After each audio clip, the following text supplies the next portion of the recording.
ఖమ్మం నగరంలో సాయివాణిని హత్య చేసిన భర్త భాస్కర్ను కఠినంగా శిక్షించాలని ప్రగతిశీల మహిళా సంఘం పీఓడబ్ల్యూ ఖమ్మం జిల్లా కార్యదర్శి జానకి డిమాండ్ చేశారు.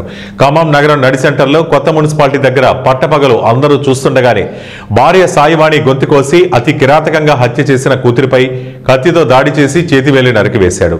సమాజంలో మహిళలకు ఇంటా బయట భద్రత లేకుండా పోయిందని, నిత్యం ఇలాంటి సంఘటనలు, హత్యలు, మానభంగాలు, వేధింపులు, వరకట్నం, హత్యలు, యాసిడ్ దాడులు ఎన్నో జరుగుతున్నా చట్టాలలో ఉన్న లొసుగులను ఆసరా చేసుకుని శిక్షలు పడకుండా దోషులు సమాజంలో దొరబాబుల్లా సమాజంలో గౌరవ మర్యాదలతో చలామణి అవుతున్నారు.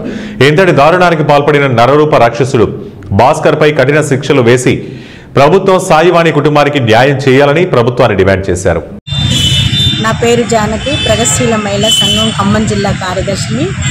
నిన్న ఉదయం పూట నేరడ గ్రామానికి చెందిన చింతకాని మండలానికి చెందిన సాయివాణిని భర్త భాస్కర్ అనే అతను ఆమె ఖమ్మంలో ఒక దగ్గర పని చేసుకుంటూ ఉంటుంటే కొంతకాలం నుంచి భార్యని బాగా తాగొచ్చి విపరీతంగా చిత్రహింసలు, మానసికంగా శారీరకంగా హింసలు పెడుతుంటే ఆమె తట్టుకోలేక భరాయించలేక ఉన్న స్థితిలో నిన్న ఫుల్గా మత్తు తాగేసి వచ్చి భార్యని ఉదయం 9 గంటల లోపు ఆమెని కత్తి తీసుకుని పోయి నరకపోతే కూతురు అడ్డం పోతే కూతురును కూడా కత్తితోటి విసిరేస్తే అమ్మాయి 3 వేళ్ళు ఇరిగి అక్కడికక్కడే తెగి పడిపోయినాయి.